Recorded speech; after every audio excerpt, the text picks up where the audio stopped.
Comme bien évidemment on est à quelques jours à peine de Hanouka, donc on va consacrer ce cours et certainement le suivant aussi à Hanouka. Alors, évidemment, ce qui est difficile lorsqu'on aborde une fête comme Hanouka, c'est de ne pas se répéter. Puisque, évidemment, on va revenir sur le miracle de la fiole d'huile, sur peut-être de toutes les questions que nous ayons, la seule sur laquelle il est dit qu'il y a 100 réponses. Et elles sont toutes consignées dans un livre qui s'appelle Ner Lemea. Il y a donc un livre qui apporte 100 réponses à la même question. Alors, vous voyez venir la question ? Ouais. C'est si je dis qu'ils ont trouvé une fiole qui contenait pour une seule nuit, pour un jour, alors pourquoi on fête la fête de Hanouka 8 jours, puisque le miracle finalement n'a eu lieu que 7 jours. Alors, sur cette question que je viens de poser, donc on a dit qu'il y a une infinité de réponses, évidemment, et je vous rassure tout de suite, on ne va pas toutes les voir, je ne les connais pas toutes d'abord, et j'en ai sélectionné parce que j'ai trouvé que c'était intéressant, encore une fois, pas d'un point de vue historique, et souvent on entend, mais enfin, on ne sait pas vraiment quel était le miracle. Il y a une raison très simple à cela. Si je dis que la menorah était allumée à l'intérieur, donc personne ne l'a vu, à part les Kohanim qui étaient à l'intérieur, là où se trouve d'habitude la menorah, mais personne n'a vu combien de temps a brûlé, donc il n'y a que les Kohanim. Donc, de l'extérieur, on savait qu'il y a un miracle, déjà parce que tout le monde avait entendu qu'on avait trouvé cette fiole, et aussi peut-être pour, on va dire, que les choses soient bien claires dans notre esprit, à savoir que chaque fois que vous entendez le mot fiole, j'imagine que vous imaginez comme les dessins, un peu une petite fiole, comme aujourd'hui pour notre menorah, peut-être notre Hanoukia. Mais il faut savoir quelle était la quantité qu'ils ont trouvée. Il faut d'abord peut-être rappeler comment on allumait la menorah. Donc, oublions maintenant Hanouka, on sort du contexte. La menorah, en temps normal, que ce soit dans le désert, dans le Mishkan, ou une fois que le Beth Amikdash a été construit par le roi Salomon. Alors, comment ça se passait ? À quel moment de la journée on allumait la menorah ? La nuit. La nuit. Donc, dès que la nuit tombait, on allumait, et il y avait une quantité pour que ça brûle toute la nuit, jusqu'au lendemain matin. Et le Kohen arrivait le matin et il nettoyait. Donc ça, selon une tradition, il y avait une qui restait allumée encore toute la journée. Et à partir de celle-là, on rallumait la nuit toutes les autres. Et donc, comme s'il y avait donc un turnover, donc ça ne s'arrêtait jamais. Alors, quand on a dit qu'on a trouvé une fiole, alors il faut comprendre que la fiole en question devait contenir une quantité nécessaire pour l'allumage de toute la nuit. Alors, je ne sais pas si vous avez déjà vu des reproductions de la menorah dans le Beth Amikdash. Je ne parle pas maintenant si c'était concave ou si c'était diagonale, je ne parle pas de ça. Mais il y avait donc 7 branches, sur ça il n'y a pas de marloquette, et il y avait au bout de chaque branche une sorte de godet qu'on remplissait d'huile. Donc il y en a 7, mais c'était des godets conséquents. Donc la quantité d'huile devait être conséquente. Donc lorsque le Kohen Gadol a réparti de manière à faciliter après le remplissage, donc c'était une fiole qui suffisait à remplir les 7 branches pour toute la nuit. C'est clair ? Donc voilà donc nos ennemis les Grecs qui rentrent dans le Beth Amikdash avec un seul souci: souiller les huiles. Drôle de mission. Je sais pas, on s'imagine que ce sont des soldats bien aguerris et on leur dit: il faut que vous trouviez toutes les fioles, toute l'huile que vous trouverez et que vous la souillez. Je dis: mais enfin, si tu veux pas que les Juifs allument la menorah, casse la menorah. Interdit. il y avait bien des interdictions de faire la Mila, de faire Shabbat et de faire Rosh Chodesh, de proclamer Rosh Chodesh. Donc, donc un décret, interdiction d'allumer la menorah, sous peine de mort. Ben là, non, vous voulez allumer, il n'y a pas de problème. Vous allumerez, mais pas avec votre huile. Et si c'est vrai que vous voulez utiliser votre huile, alors nous, on va aussi la toucher. Et ce qui est curieux, c'est que nous, on sait qu'il y a un problème lorsqu'un non-juif touche un liquide qui peut souiller, mais que le vin. On n'a jamais entendu pour l'huile. D'ailleurs, aujourd'hui, l'huile n'a pas besoin de Hercher, pour le dire de manière claire, d'après la stricte halakha, il n'y a pas besoin. Et même si j'achète mon huile et qu'un goy touche une bouteille ouverte, heureusement, il n'y a pas de problème. Sinon, avec tous les cuisiniers aujourd'hui qui ne sont pas juifs, donc ça poserait un problème. Oui, première possibilité, peut-être que comme c'était l'huile pour l'allumage et que c'était dans le Kodesh, donc il y avait une sainteté particulière précisément pour cette huile qui avait cette finalité.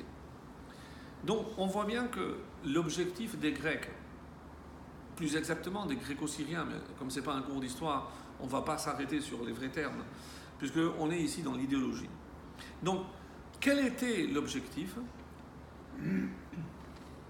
Ridiculiser le principe même de impureté. Qu'est-ce que ça veut dire de l'huile pure ou de l'huile impure ? Voilà, nous on a touché celle-ci. Certains disent qu'ils ne se sont pas contentés de toucher. Ils ont fait rentrer le cadavre d'un reptile, qui est la source à vivre. C'est une source d'impureté. Alors, je ne sais pas, il faut avoir quelque chose de retors pour aller ouvrir toutes les huiles, rentrer le cadavre, et ainsi de suite, voir toutes les huiles. Qu'est-ce qu'il recherchait ? Qu'est-ce qu'il voulait nous montrer ? Ça, c'est la question, je pense, essentielle. Et pourquoi ? Parce qu'on a un vrai problème. Et comme je vais certainement faire des allers-retours, non, pas en Israël, non. La paracha est Hanouka. Vous avez oublié. Donc, il y a dans cette paracha de Vaïshlach cette fameuse rencontre entre Yaakov et Esav. Mais il y a aussi la mort de Yitzhak. Et il y a une différence extraordinaire avec la mort d'Abraham. Lorsque pour Abraham, Vaïkberu Oto, Yitzhak et Ishmaël, dans l'ordre, Rashi tout de suite, Mikan chez Ishmaël à sa tchouva.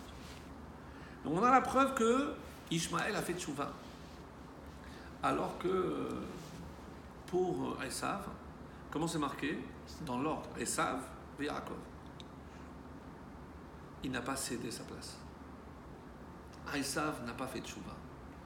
Donc, pour nous, qu'est-ce que ça symbolise ? Qu'est-ce que ça signifie ? C'est qu'à la fin des temps, Ishmaël, malgré tout ce qu'on voit autour de nous, Ishmaël reconnaîtra la place de Yitzhak et lui laissera non seulement sa place, mais la terre. On n'a pas à nous faire du souci à ce sujet-là. D'ailleurs, regardez la botte de l'Italie. Oui. C'est la chrétienté. Oui. Ça vient sur Jérusalem. Tout à fait. Oui. C'est en face, pratiquement. C'est en face. Diagonale. Très très juste comme remarque.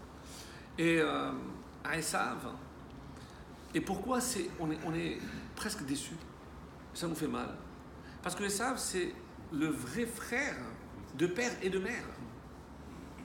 C'est-à-dire, comment imaginer que, alors qu'on est beaucoup plus proche qu'avec Ishmaël, il va nous faire beaucoup plus mal. Et c'est pour ça qu'il faut avoir un regard global sur l'histoire, en tout cas depuis la destruction du deuxième temple, pour essayer de voir dans le temps qui a causé le plus de tort au peuple juif, si c'est Ishmaël ou c'est Esav. Donc on ne va pas dresser, bien entendu, une liste, mais Esav l'emporte haut la main. Et ce qui est extrêmement, on va dire, pas décevant, mais triste, c'est que à partir de quel moment il y a justement cette rupture ? Où est-ce que Esav et Yaakov se séparent définitivement ?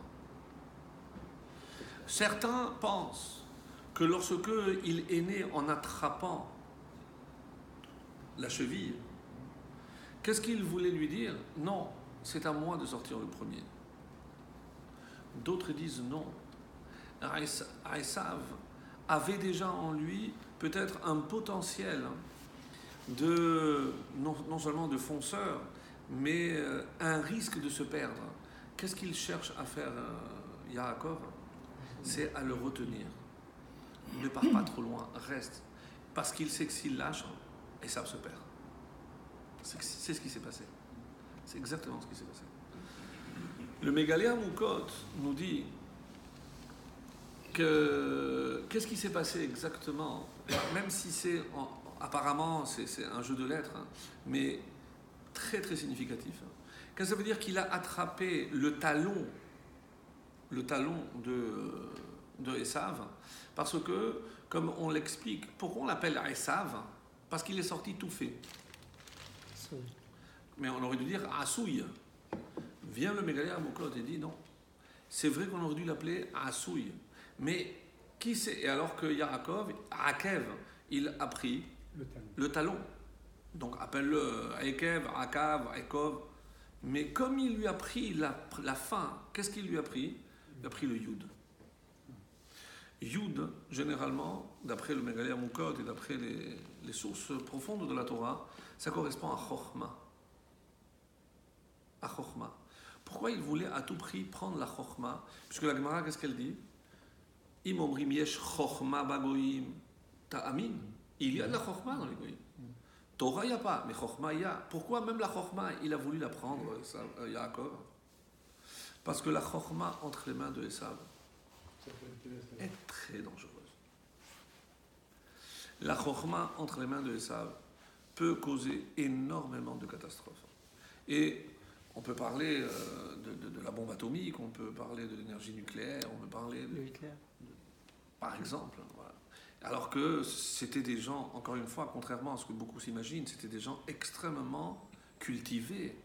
Donc ils avaient atteint un niveau à l'époque et tous les chefs des camps, c'était les hauts gradés, c'était des universitaires. C'était pas les paumés, c'était des gens avec un niveau de culture extrêmement élevé. Comment cette intelligence, cette chorma, jusqu'où elle a pu aller? Incroyable, sincèrement. Non. Donc, comme si Yaakov avait vu ce que Esav allait faire, et dans le monde, parce que nous, 6 millions, la Deuxième Guerre mondiale, c'est 50 millions de morts. 50 millions. Donc, Yaakov est peut-être le dernier rempart à ce que Esav peut malheureusement entraîner dans le monde. D'où vient cet éloignement de Rivka? Comment une mère peut-elle repousser son propre enfant? Est-ce qu'elle a grandi chez Lavan? Et certains veulent dire qu'il y a toujours une hérédité génétique. Donc, est-ce que quelque part, à travers Rivka, Esav, comme tout premier, a hérité peut-être tous les défauts de Lavan ou de Bethuel, le père.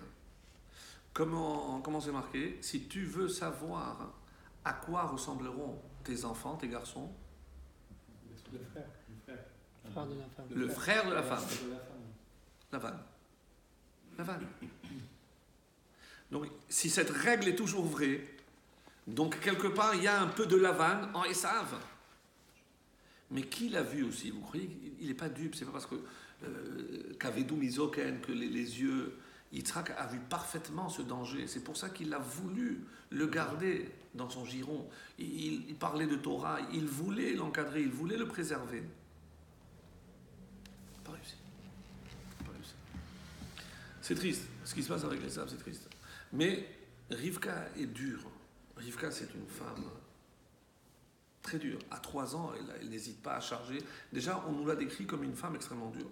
Donc, dès qu'elle voit que Esav ne pourra pas s'améliorer, qu'elle a vu, est-ce que c'est pas prophétie, est-ce que c'est parce qu'elle a grandi dans un milieu, elle a reconnu des traits de son propre frère Lavan, ouf. Mais de la part de Esav, comment il voit sa propre mère le repoussait. Vous croyez qu'il n'a pas souffert? C'est sûr qu'il a souffert. Il a souffert. Bon, maintenant, Chasvé Shalom, on n'est pas en train de faire ici le procédé de Rivka. Qui sommes-nous? Mais simplement pour essayer de comprendre comment ça va évoluer au niveau de Esav. Parce qu'on va traverser à travers Esav, on va arriver aussi aux Grecs.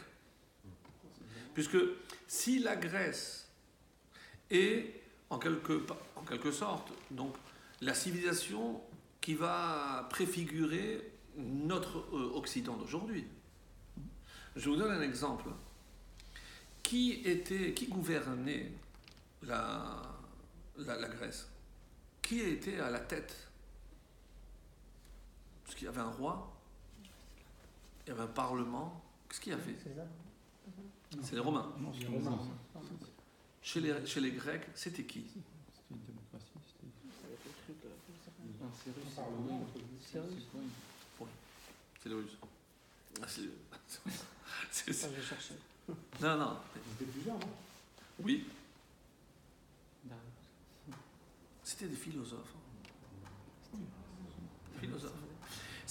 Aujourd'hui, on ne les appelle pas les philosophes, on les appelle les énarques. Parce que soi-disant, sans critiquer, mais parce qu'on étudie comment diriger une population. Bon, vu le résultat, je ne sais pas, il y a des choses à revoir, mais d'où ça vient qu'il faut sortir de l'ENA pour arriver à diriger? Mais c'est exactement ce que les Grecs faisaient. Comment la Gemara appelle les philosophes? Chachmé Atuna. Chachmé Atuna. Les sages d'Athènes. Mais que la Gemara les appelle les sages, c'est qu'ils avaient une chorma, ça c'est indéniable. Mais comme Yaakov avait senti ce danger, il a tout fait pour enlever cette chorma. Parce que la chorma, même entre les mains d'un Esav, elle peut être dangereuse. Et je ne parle pas d'eugénisme, je ne parle pas d'euthanasie, je ne parle pas d'avortement. Mais tout est vrai. Mais c'est-à-dire quoi? Que bébé Yaakov ne croyait pas que Esav pouvait changer? Il ne voulait pas le lâcher parce qu'il savait que s'il le gardait sous son couvert, il réussirait. Mais malheureusement, on va le voir, comme tu l'as dit tout à l'heure, mais il va être sanctionné à cause de Dina. Parce qu'il aurait dû laisser Dina. Il aurait dû la laisser, normalement. Parce que Dina, en tant que fille... Elle aurait pu réparer. Voilà, c'est marqué. Exactement. Non, et puis elle on savait que... Normalement, Léa, la première. Quand on dit que Léa est pour Esav, c'est encore une fois, c'est pas parce que c'est les grands avec le grand, le petit avec la petite. Non, c'est beaucoup plus profond. La Torah parle au niveau de l'essence des choses. Donc forcément, on est ici au niveau des âmes. Et Esav a une âme d'extériorité, c'est Ishsadé. Donc il lui faut quelqu'un extrêmement profond, intérieur. Donc c'est Léa. Yaakov, lui, il est intérieur. Donc il lui faut quelqu'un qui, à 3 ans, n'hésitera pas à aller se balader avec des hommes dans un milieu. Elle n'a rien à craindre. C'est Rachel. Mais elle était bergère. Il n'y avait personne d'autre, il ne pouvait pas payer pour faire paître son troupeau. Il prend sa propre fille, il n'a pas peur avec tous les bergers autour. Elle ne craint rien. Rachel est dure, mais elle d'extérieur. Donc ça allait très bien. C'est pour ça qu'on dit quand il l'a vu, il a compris tout de suite que c'était son zivoum. Et comment la Torah l'atteste? Rachel Ishto. Toujours. Jamais Léa Ishto. Ça aussi c'est dur. Jamais la Torah ne dit Léa Ishto. Comme si quelque part, Léa n'est pas sa femme. Oui, mais il a endossé maintenant le rôle de Esav.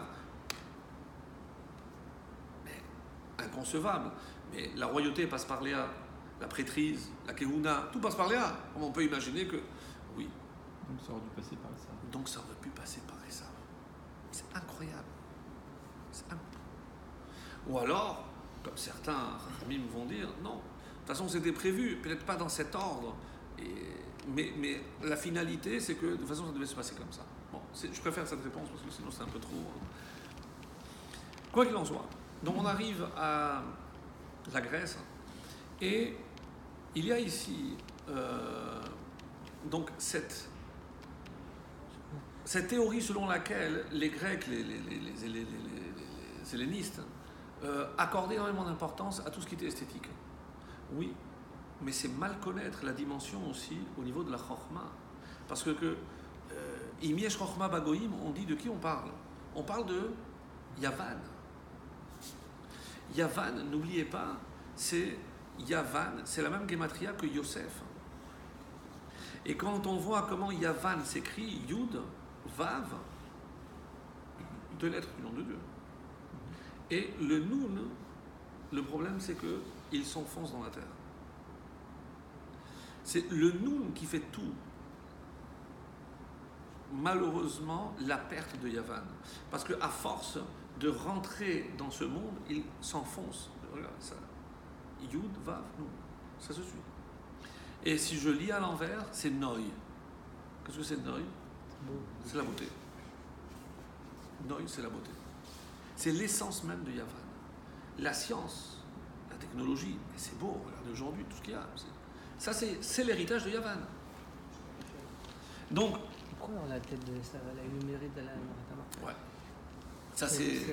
Ça fait partie, et c'est ce qui peut nous permettre d'avancer et d'affirmer que si la tête de Esav a eu le mérite d'être dans la Tamarpella, c'est que, plus que le potentiel, mais c'est d'abord parce que, encore une fois, Esav aurait eu sa place aussi à Mérata Marpella. Mais comme c'est le corps qu'il a perdu, alors c'est le corps. Nous, on s'étonne que c'est ça la tête. Mais non. Mais c'est l'inverse. C'est comme le corps l'a perdu, alors le corps n'a pas eu le droit d'aller dans Mérata Marpella. Mais il n'a pas fauté par la tête. C'est incroyable. C'est tellement beau. Et ce midrash qui va encore plus loin, il dit que la tête, elle a roulé dans les bras. Soit, on dit dans les bras de Yaakov, parce que Yaakov a tout fait pour le protéger. Et il y en a qui disent non, de Yitzhak. Même si c'est une image, mais c'est tellement beau. Parce que Yitzhak a toujours cru en Esav. A toujours cru en Esav. Ça veut pas dire qu'à la fin des temps, ils viendront aussi... Bien sûr. Je peux être à Esav.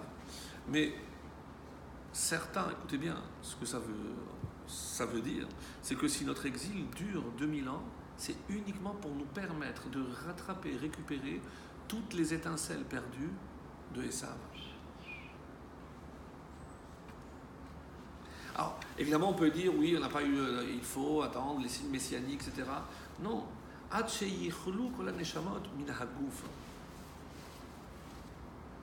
On n'a jamais dit comme ça. Le gouffre, on dit que c'est la partie dans le ciel, mais le gouffre, c'est le corps. Le corps de qui? Le corps de Esav. Parce que la tête est déjà, on l'a récupérée, mais tout le corps qui est resté dehors, avec toutes les âmes qui sont dehors, mais c'est tout ça qu'on doit récupérer. C'est ça. Donc, on n'attend pas une teshuva, c'est une récupération. Et pourquoi il y a... Parce que c'est on doit récupérer toutes ces âmes. Maintenant, juste parce qu'on a évoqué cette question, parmi les nombreuses réponses concernant donc la fameuse question pourquoi on célèbre Hanouka 8 jours. D'abord, si je dis que la mitzvah essentielle, c'est d'allumer les lumières 8 jours, Madlikin, Shemonat, Yeme Hanouka, comme vous le savez, si vous vous rappelez, c'est les initiales, Madlikin, Shemonat, Yeme Hanouka. Mashiach. Et ça, on doit bien garder. C'est que c'est un petit geste, on a dit une petite bougie. Mais comme l'autre il avait dit, c'est un petit pas pour l'homme, un grand pas pour l'humanité. Nous, c'est une petite lumière, mais une lumière intense pour l'univers entier. Parce que même avec cette petite bougie. Madlikin, on approche le Mashiach. Madlikin, Shemonat, Yemei Hanouka. Alors, comment ça s'est passé? Donc, on part du principe que les Kohanim savaient parfaitement que pour se procurer une nouvelle huile, il aurait fallu attendre combien de temps? 8 jours. Mais vous croyez, pas comme certains ont dit, oui, parce que vous croyez qu'à l'époque, on était plus attardé, il fallait 8 jours pour fabriquer de l'huile? Non, en un jour, on fabriquait de l'huile.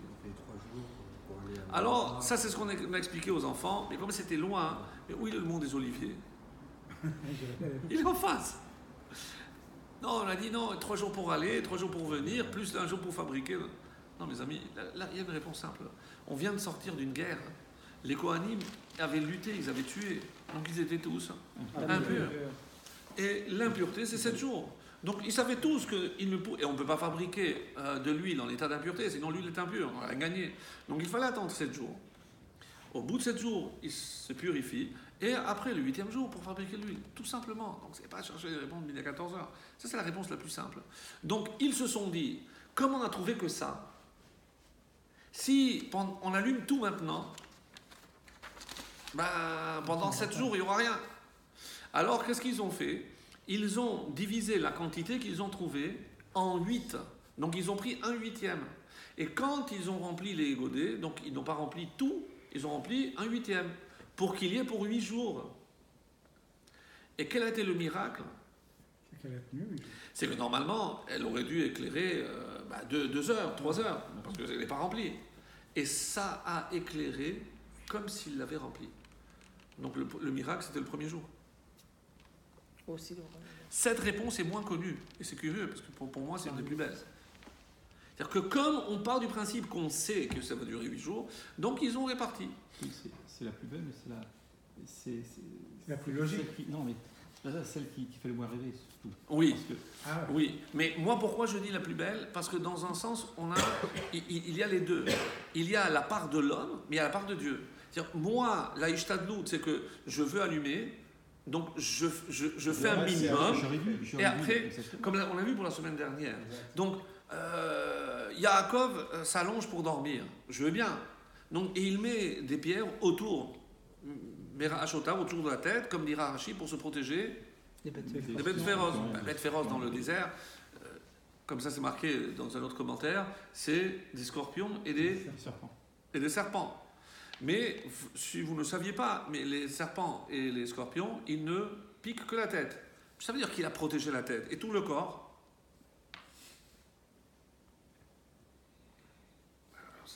C'est Rashi, clair. Réponse, c'est le principe même de la Ishtadlout. Moi, je n'ai pas besoin de tout protéger, parce que sinon, imaginons que sur tous les scuds qui sont tombés, tous avaient été arrêtés par le dôme de fer. L'intelligence des Juifs, le dôme de fer, non. Il y a quasiment 1/3. Donc 2 sur 3, ils sont vraiment tombés. Et c'est ce qui nous a permis de voir la main de Dieu aussi. C'est-à-dire que une part de l'homme pour 2 parts de Dieu. Donc lui, qu'est-ce qu'il a fait? Il a couvert la tête. Hachem, moi je fais le minimum, toi tu fais le reste. C'est ça que c'est plus important de commencer que de finir. Oui. Allez, pourquoi la tête? Parce que c'est évidemment le plus dangereux. On peut avoir d'autres réponses. Mais il y en a une qui est très très belle. Le point commun entre les scorpions et le serpent. Ils ne piquent pas, ils piquent comme ça, de haut en bas. Non, vous avez dit ils piquent. Et pourquoi ils peuvent être mortels? C'est le venin. Le venin? Les deux contiennent du venin. Et qu'est-ce qu'il essaye de nous faire comprendre, Yaakov? Le pire venin, c'est celui qui rentre par la tête. C'est tout ce qu'on peut essayer Il est d'assimiler par les autres. directement. C'est directement lié avec Hanouka. Parce que c'est la sagesse des Grecs qui est l'idéologie. Donc c'est le danger pour le juif. Ne t'occupe pas de ton corps, c'est pas dangereux la fête. Même, oui, c'est vrai, il y a une fête pour Purim. Un jour. Et qu'est-ce qu'on fait? On mange. Bon. C'est le corps qui est en danger. On le récompense en lui donnant une bonne souda. À Hanouka, regardez la halakha. Bon, Marbim, Bisouda, etc. Mais il n'y a pas une vraie souda de Hanouka. Pas de souda. Il n'y a pas. C'est vrai qu'il faut, c'est bien de faire, etc. Mais il n'y a pas une mitzvah. Pourquoi? Parce que c'est pas le corps qui est en danger. C'est notre âme. Jusque là, comme c'est une ils étaient obligés de faire la guerre parce que c'était un Oui. Exactement. Alors là, ils ont jeûné. Ils ont jeûné. Donc, mais il n'y a pas une action qui. Alors qu'ici, c'est curieux. Et qui va prendre la défense du juif? Alors que bon, la conquête des Grecs durait depuis des décennies. Qu'est-ce qui a fait que subitement ils se réveillent, les Hashmonaïm, les Kohanim? Alors, est-ce que c'est l'action de Yehudit qui, vous savez, donc, a réussi à couper la tête?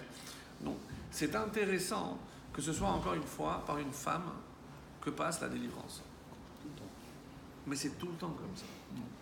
Si la petite Myriam n'avait pas osé torser son père vertement lorsqu'il lui dit « mais tu es pire que le pharaon », ben, il n'aurait pas repris sa femme. Et elle ne serait pas enceinte. Et Moshe ne serait pas arrivé. Donc, c'est Myriam qui a beaucoup de mérite. Et chaque fois, Myriam. Donc, ça c'est une réponse. L'autre réponse que je pense monsieur va apprécier plus, c'est parce qu'ils ont fait, qu'est-ce qu'ils ont fait? Ils ont trouvé, ils ont dit, bon, ben nous on va allumer une, ils ont rempli, et c'est resté plein. Ah, ça fait plus rêver, ça.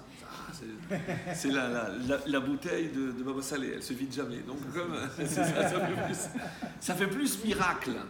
Mais le problème d'impureté, il se pose toujours, parce qu'ils ont allumé quand même en état. Oui, parce que quand tout le monde est en état d'impureté, la halakha dit qu'on peut allumer. Mais à faute de trouver, de pouvoir être pur, mais au moins l'huile était elle pure. Donc là, au moins un des deux. Mais si eux sont impurs et ils fabriquent de l'huile en état d'impureté, les deux sont impurs. Là, l'huile était pure. Mais la question est bonne. Donc, ça c'est une autre réponse. Les réponses les plus classiques, c'est que le premier jour, c'est parce qu'ils ont gagné la guerre, c'est parce qu'ils ont trouvé la fiole, c'était en soi un miracle. Bon, il y a encore une fois, on va pas toutes les détailler. Mais moi, ce qui m'intéresse, c'est pourquoi les Kohanim?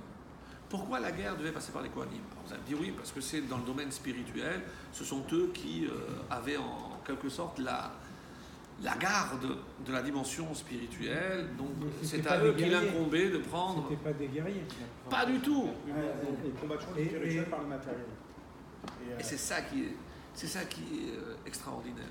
C'est que lorsque l'esprit est en danger, c'est le corps qui défend. C'est ça. La Hanouka, c'est ça le message.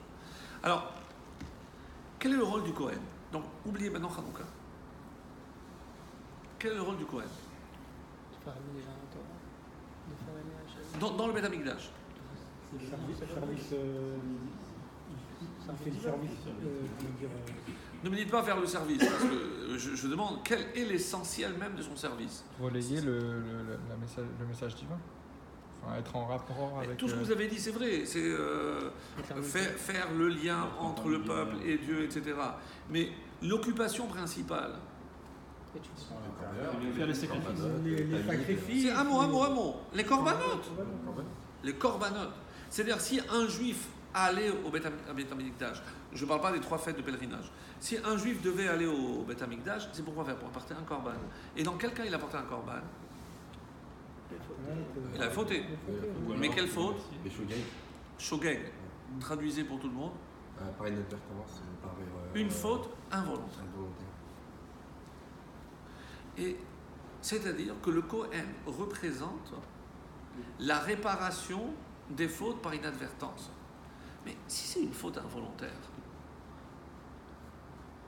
c'est pas pourquoi, parce que ce soit clair, une faute volontaire, s'il y a des témoins, etc., c'est beaucoup plus grave. Donc ça peut aller jusqu'à la peine de mort, avec évidemment mise en garde, hatara'a, bon, tout ce qu'il faut. Mais là, quel est le but du Kohen? C'est rapprocher parce que... Mais c'était involontaire. Qu'est-ce que ça prouve que l'homme peut faire une faute involontaire?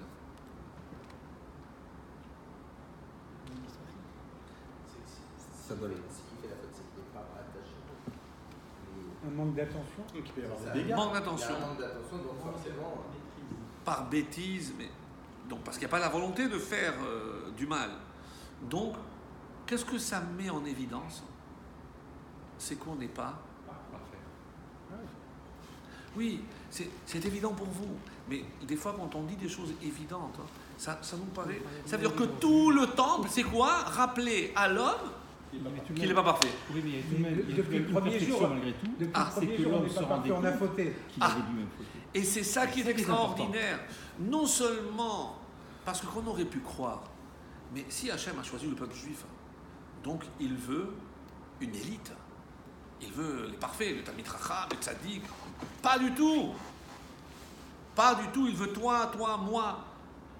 Mais nous, on n'est pas parfaits. On fait des bêtises des fois. Parce que ça veut dire par inadvertance. C'est pas qu'on est les achaïs, moumar, les achaïs. On fait ça volontairement parce qu'on est contre. Pas du tout. C'est l'antithèse des idées des Grecs. Mais évidemment, mais tu comprends tout maintenant. C'est-à-dire que eux qui prônent la perfection, mais c'est exactement ça.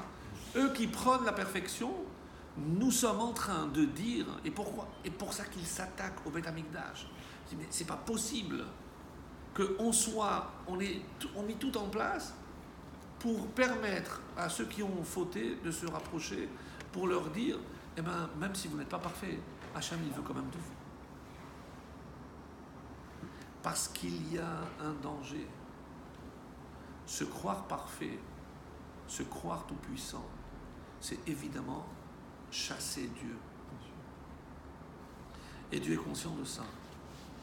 On n'y pense pas, mais je vous assure que même des choses très simples qu'on dit, mais c'est extrêmement profond. Alors que finalement, la guerre avec les Grecs, c'était quoi?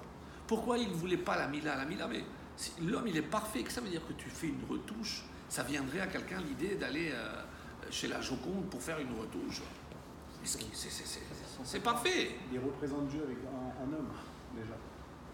Donc, pour eux, admettre une imperfectibilité, c'était amoindrir la place de l'homme. Ça, ils ne pouvaient pas le supporter. Ils ne pouvaient pas le supporter. Donc, et par quoi ils se rattachaient? Donc, l'huile. Parce que l'huile est impure. Et que ça veut dire qu'on est impur? C'est-à-dire qu'on a créé une séparation avec Hachem. Pourquoi la mort? Parce que c'est une déconnexion complète. Il n'y a plus d'étincelle divine dans un mort. Donc, on se déconnecte. C'est ça la mort.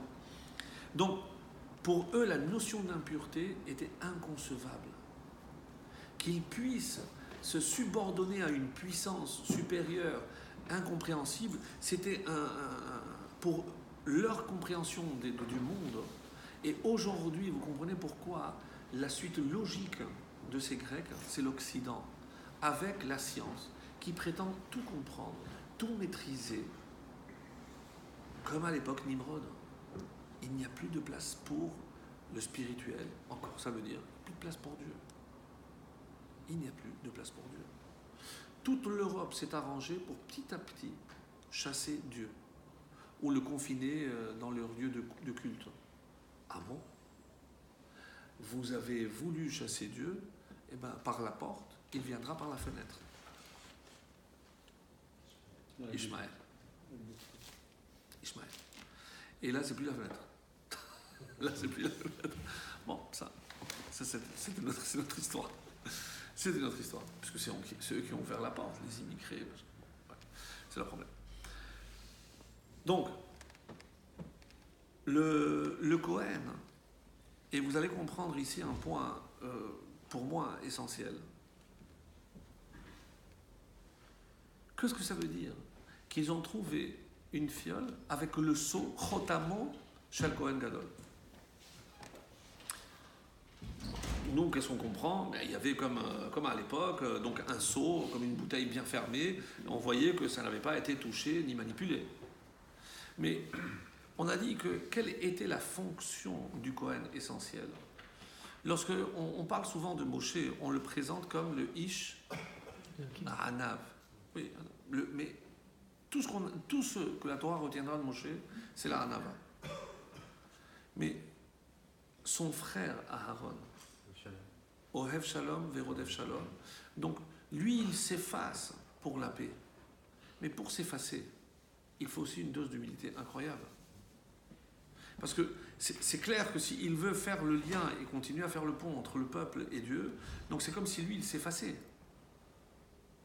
Il s'effaçait. Le Kohen représente l'humilité. Maintenant, si je dis que l'huile représente la sagesse, qu'est-ce que... Tout ça, c'est le rêve de Yaakov, lorsqu'il protège la tête. En exil, ne vous faites pas de soucis pour le corps, parce que ce ne sera pas le corps qui sera en danger. Yaakov maintenant qui va sortir, Vayetse, comme on a vu la semaine dernière. Donc c'est l'exil. On sort, on est dehors, on n'est pas chez nous. Donc qu'est-ce qu'il faut craindre en exil? C'est la tête, l'assimilation. Tout ce qui va rentrer par la tête. C'est ça le vrai danger. C'est ça le vrai danger. Et lorsqu'on sera assez puissant pour affronter le Sar de Esav, comme dans cette paracha, peut-être qu'on va l'emporter et encore, mais on va boiter. On va boiter. On est déjà boiteux. On est boiteux. On est boiteux. Et vous savez à quoi ça fait allusion? Il y a comme ça une tradition que qui a boité? Je ne sais pas si c'est un Balatourim, je ne me rappelle plus, je l'avais lu. Dans l'histoire. Mephibosheth, c'est les descendants de David. Chez les descendants de David, il y a un grand nombre qui avaient un problème de claudication. Ils boitaient. D'où ça vient? C'est le mal que Esav a fait à Yaakov.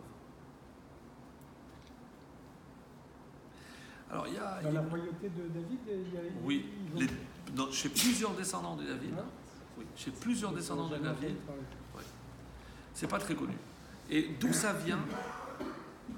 De la rencontre dans cette paracha de le Sar de Esav avec Yaakov.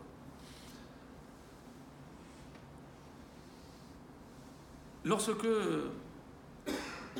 ils ont souillé les huiles, maintenant si je transpose maintenant en expliquant plus profondément, c'est-à-dire qu'ils ont réussi à rentrer à travers la pensée juive, à inoculer en quelque sorte le venin de la civilisation hellénistique. Et petit à petit, ça a fait son chemin, c'est comme le venin. Il rentre petit à petit, et après ça s'étale. Et c'est vrai ça. Et pourquoi ça devrait... Ça me rappelle toujours cette histoire de ce goy qui est allé voir Hillel. Il lui a dit, je suis prêt à me convertir. Sur un pied. Celle-là sur un pied, vous la connaissez. C'est l'autre, vous la connaissez moins. Sur deux pieds. Non, mais à une condition. Moi, je veux que la Torah Oral. écrite. La Torah orale, c'est les sages et tout ça. Moi, que la Torah écrite. D'accord. Il a été d'accord. Il dit, si tu veux la Torah écrite, donc il faut que tu apprennes à lire. D'accord. Je suis prêt à apprendre à lire. Alors, Aleph, Bet, Kamatz, Hidik. Ils ont passé 2 heures. Et voilà. Tu révises parfaitement, tu reviens demain. Si tu connais, on attaque la lecture. Il revient demain. Alors, vas-y. Kamatz A. Non. Bi. Mais, continue. Gimel I. Gi. Non. Za. Je dis, attendez, moi j'ai pris des... Hier, vous m'avez dit le contraire. Vous m'avez dit que ça c'est Aleph. Et pourquoi tu me crois plus hier qu'aujourd'hui? Pourquoi tu me crois plus hier? Parce qu'il faut un minimum de confiance. C'est pour ça, mes amis, que si elle est très bonne, elle est profonde comme ça, parce que finalement, si on n'a pas un minimum de confiance,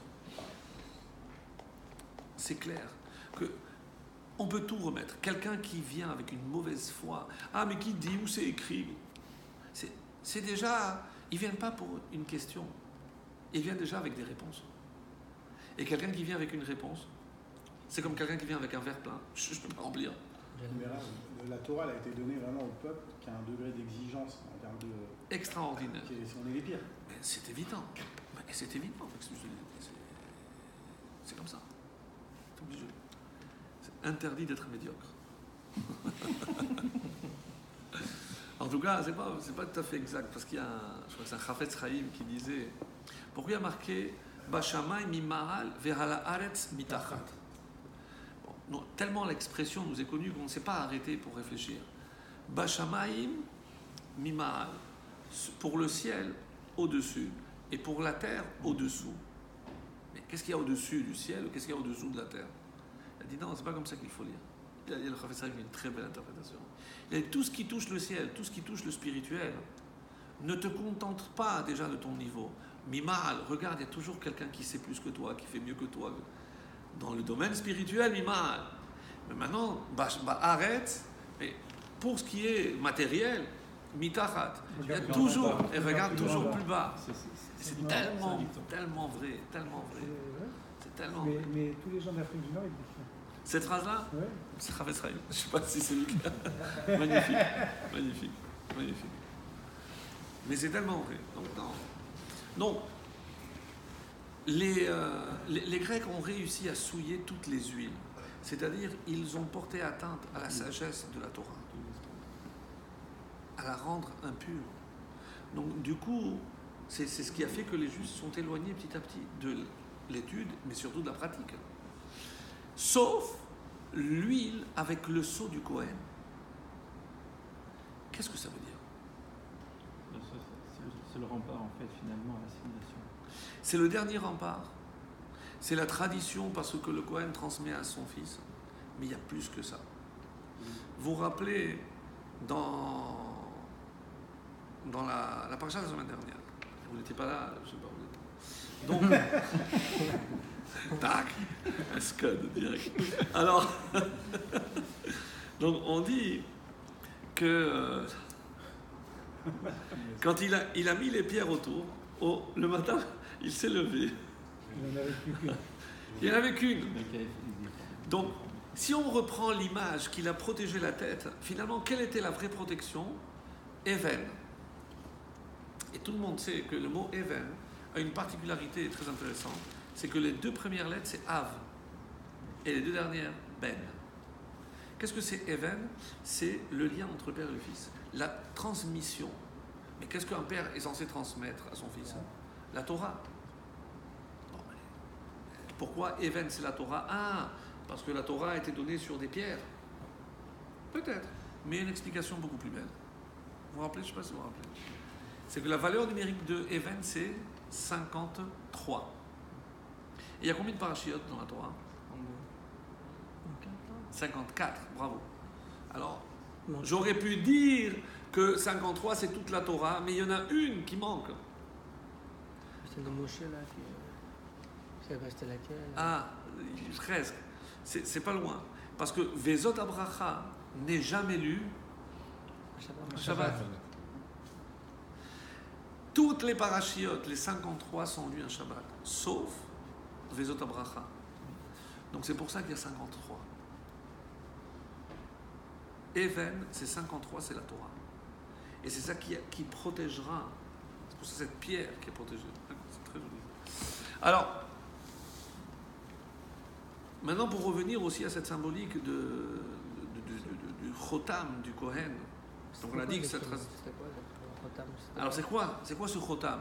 Est-ce que, parce que chez le Kohen, donc il y a une transmission, que le fils est obligatoirement comme le père, est-ce que c'est cette transmission qui nous sauvera, qui permettra de rester impénétrable à toutes les influences extérieures? Certainement. Mais il y a autre chose.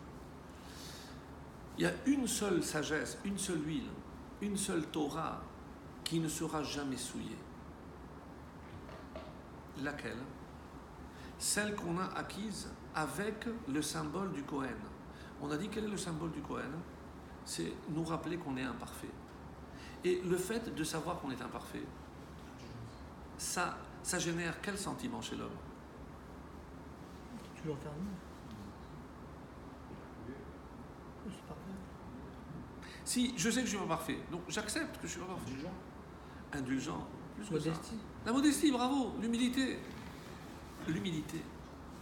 C'est-à-dire, quel est le sceau qui permettra que la Torah que j'ai ne sera jamais souillée? C'est l'humilité. Je trouve que c'est une belle explication. Tant que je garde cette humilité, je sais que aucune Torah. Ah, mais comment ça se fait que la Torah, elle dit 5700, mais le monde, il a 50 milliards d'années? Comment tu viens? Tu viens déjà. De retenue, quoi. Je comprends pas. Je ne comprends pas. Comment c'est possible? Sans ce manque d'humilité, je finirai par perdre et souiller toute la Torah que j'ai. C'est un symbole extrêmement fort. Le Kohen me rappelle mon état d'imperfection. Donc, la sagesse qui est protégée par ce sceau, ça veut dire que tant que je garde cette humilité, je protégerai la Torah. Et aucune huile, aucune autre sagesse pourra souiller la Torah. Parce que je garde cette humilité. Je sais qu'Hachem, il m'aime et il me veut tel que je suis, avec toutes mes imperfections. Et alors c'est vrai qu'on n'a pas, et bon, on a des faiblesses comme tout le monde, mais c'est pas pour cette raison. Mais vous avez des enfants, vous pensez qu'ils sont parfaits? Est-ce que vous les aimez moins parce que le jour où il apporte 8 sur 20, vous l'aimez moins que 18 sur 20? C'est tellement ridicule. C'est tellement ridicule, mais c'est la vérité. Donc, ça, c'est un point. Et on entame le droit final parce que il y a quelque chose aussi que je voulais partager aussi ce soir, très important que moi. Une façon de voir. On sait qu'on est dans le 4e exil. La Grèce, c'était le troisième. Avant, c'était les Perses. Et avant, Babylone, avec la destruction du premier temple. Bien. Si je vous posais une question, d'après vous, quels sont les 3 dons auxquels un homme aspire toute sa vie? Qu'est-ce qu'il voudrait à tout prix obtenir? Qu'est-ce qu'il recherche? À quel niveau? La vérité. En général. Non, je ne parle pas aussi spirituel. Tranquillité. Le confort, Tout ça, c'est la richesse. Donc la richesse, le pouvoir. La vie éternelle. Le pouvoir, L'éternité, la vie éternelle.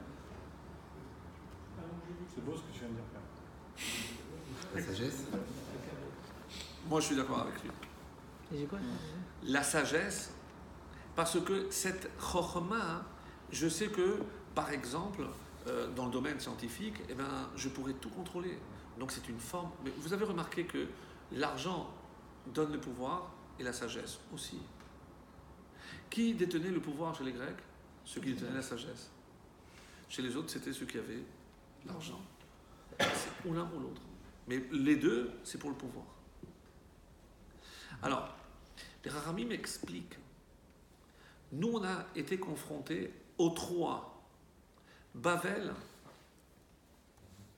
le pouvoir.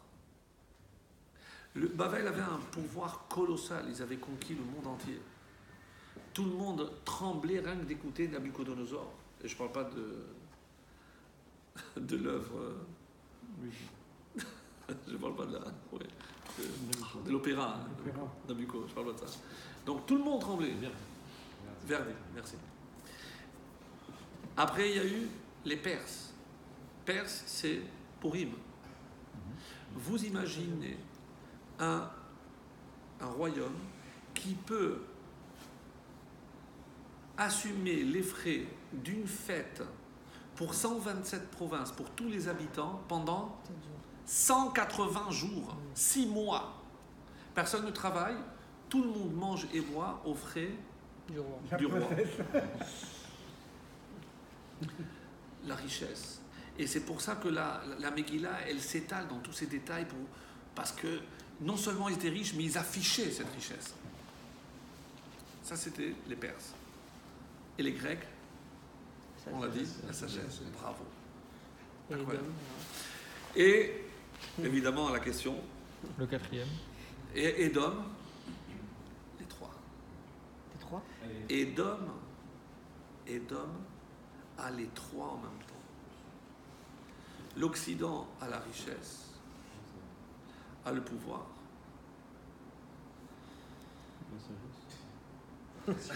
J'avais du mal à le dire. Hein. Et j'ai du mal à le dire, mais la science. Allez, on va leur donner ça aussi.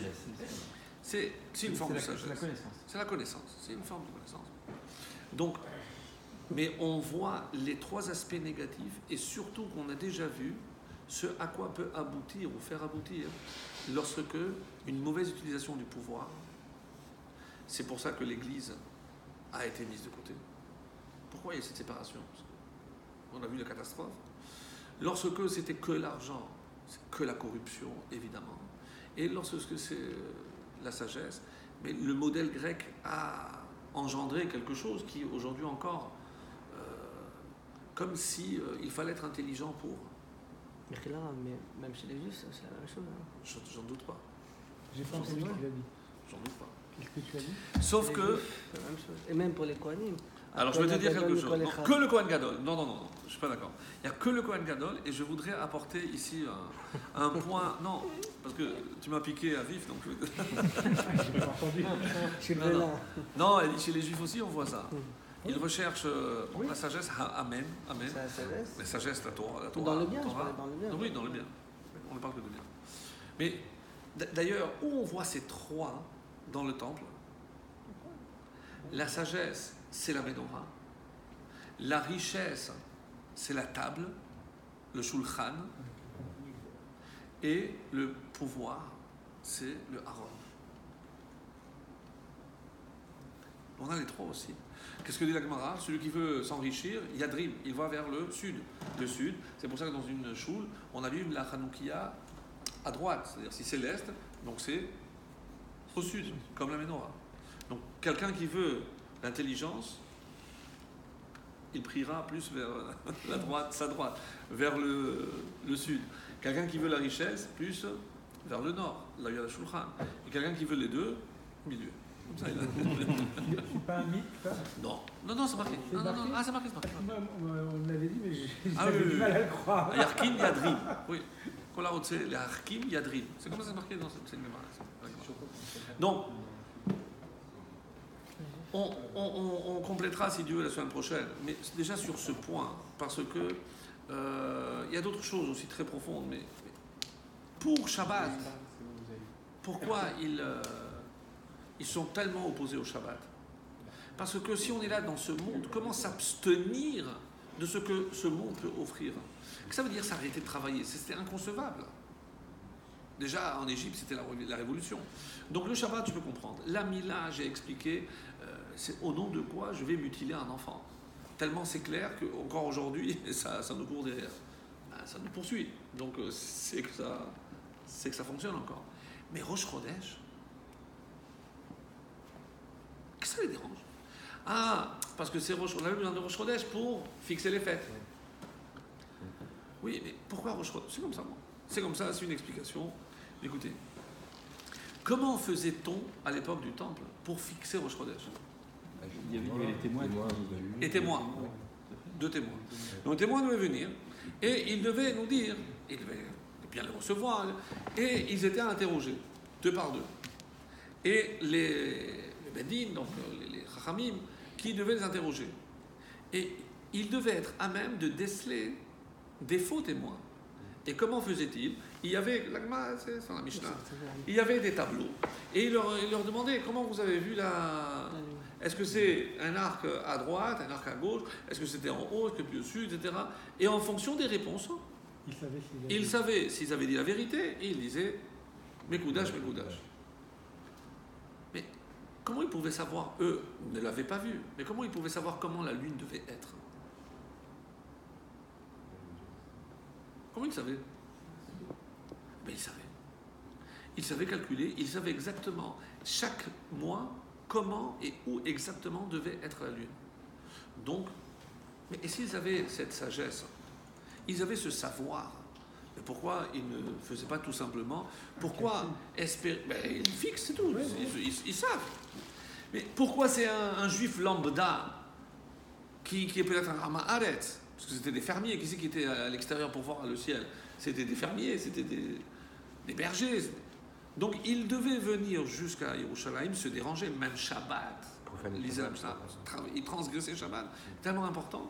Et tout ça, alors qu'on est face à des gens d'une sagesse incommensurable, on se trouve face à un nul, un juif quelconque, pour nous montrer que chaque juif est important. Déjà. Mais plus que cela, Dieu a tout fait pour que ceux qui détiennent le savoir ne détiennent pas le pouvoir. Ça me plaît, ça. Donc, et pour faire un jeu de mots, voir, il suffisait de voir pour avoir le pouvoir, mais le savoir ne pouvait pas entraîner le pouvoir. Donc Dieu a tout fait, et tout le Rosh Chodesh basé sur quoi? Surtout ne donnez pas le pouvoir à ceux qui ont le savoir. Vous imaginez la claque pour les Grecs. Alors que eux, tout était fondé sur ça. Parce que c'est eux qui dirigeaient. Comment chez les Juifs, quoi, un simple fermier va décider quand est-ce qu'on va fixer la lune, les fêtes? On a vu ça. C'était une claque pour eux. Et ça, ils ne pourraient pas supporter. Donc, nous avons les trois. Et ça correspond aux trois exils. Et donc, qu'est-ce qui caractérise les Grecs? Précisément la sagesse. Et est-ce que c'est les plus dangereux? Sincèrement. Au vu de... Nous, on a le recul. On sait très bien, malheureusement, que Yaakov, il n'aurait pas dû mettre quelques pierres. Il aurait dû mettre une muraille autour de la tête pour que l'on comprenne le danger auquel allait être exposé le peuple juif. C'est-à-dire que, comme le Harizal dira, quand on parle de Pirsumé Nissa pour Hanouka, lui il dit que c'est pas vers l'extérieur. Il dit que c'est vers l'intérieur, c'est vers la maison. C'est-à-dire, c'est à qui je fais un Pirsoumanès? C'est à ma famille. Parce que c'est en éclairant ma famille que je vais éclairer mon peuple. Et c'est lorsque le peuple éclairera, c'est comme ça qu'on pourra éclairer le monde. Mais ça ne sert à rien d'éclairer, c'est du Harizal. Et c'est pour ça que lui, il maintient que même s'il n'y a pas besoin de faire à la fenêtre, il n'y a pas besoin de mettre à l'extérieur, lui, le vrai Pirsoumanès, c'est à l'intérieur. Parce que si j'arrive à chasser l'obscurité intérieure, je pourrais lutter contre l'obscurité extérieure. Et ça ne sert à rien d'allumer des grandes lumières. Et c'est pour ça qu'on suit la vie de Hillel. Par quoi, par quelle qualité Hillel était connu? La Hanava, l'humilité. C'est-à-dire que dans ce domaine, il faut... Parce que, quand vous croyez que Shammai... sur quoi il s'est basé Shammai? Pourquoi on va en décroissant 8, 7, 6? La Gemara dit, paré à Chag. C'est comme à Sukkot, lorsqu'on offrait les taureaux. Comment on commençait? Bravo. Un décroissant, 13, 12, et au total, 70. Pourquoi? Parce que lorsqu'il s'agit de lutter contre les 70 nations, il faut mettre le paquet. Oui. Et pourquoi on ne fait pas comme lui? Quand est-ce qu'on peut mettre le paquet? Lorsqu'on a le temple pour nous donner, pour nous encourager, parce que pour nous soutenir. Mais lorsqu'on n'a pas le temple, et on ne peut compter que sur soi, qu'est-ce qu'il a dit Hillel? Ma'alim bakodesh. Donc il vaut mieux, petit à petit. On commence par une bougie, 2 bougies, 3 bougies, jusqu'à 8. Et c'est ce qui nous est demandé, mes amis. C'est dans tout ce qui est du domaine spirituel, en partant du principe qu'on n'est pas parfait, on ne nous demande pas de faire des bonnes choses. Il faut commencer, comme on le verra d'ailleurs dans la paracha de cette semaine, c'est que la lutte, pourquoi il a boité, qu'est-ce que ça représente? On dit que c'était les mitzvot kalot. On a tendance à minimiser les petites mitzvot. Et c'est là où Esav peut nous avoir. Donc, c'est sûr que quand on vit sur les mitzvot importantes, non. Dans les mitzvot importantes, on ne peut pas tomber, ni trébucher, ni boiter. Mais c'est dans les petites mitzvot. Donc il faut se renforcer. Et c'est ça les petites bougies. Donc, on commence en petit et on terminera grand. Mais